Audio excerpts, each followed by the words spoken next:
तस्मै श्री गुरवे नमः।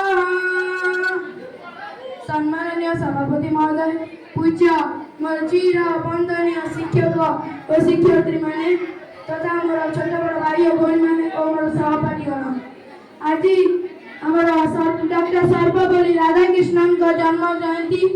आज से 1888 मसीहा तमिलनाडु तरुत्राणी ग्राम एक ब्राह्मण परिवार जन्म ग्रहण करते।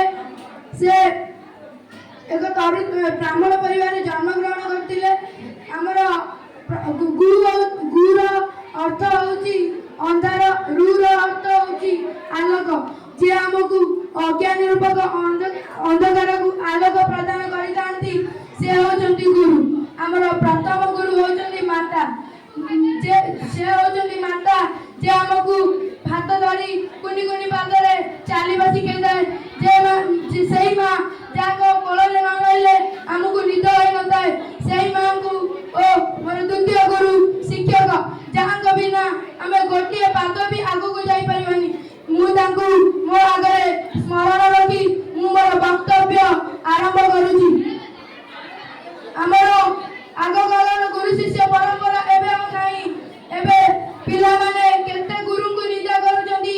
सेति गोटे भागवत रे गोटे गीतटे अछि, गुरु को न मानिबनरा गुरु ही साक्षात ईश्वर। गुरु को न मानिबनरा गुरु ही साक्षात ईश्वर। गुरु को केबे निंदा करबनी, गुरु निंदा नरके वास। सही भली हमर गुरु दरकार नहीं जे कि अर्जुन को एक नंबर करबा पई द्रोणाचार्य एकलव्य को आंगुरी काटी जाइतिले।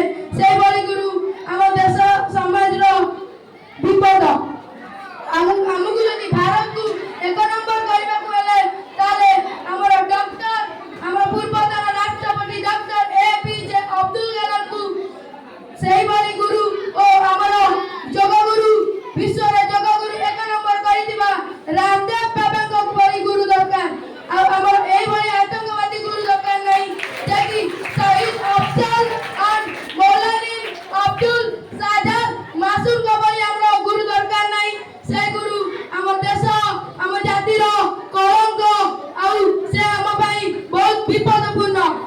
गुरु ओम गुरुदेवाय नमः। मोर वक्तव्य शेष करते।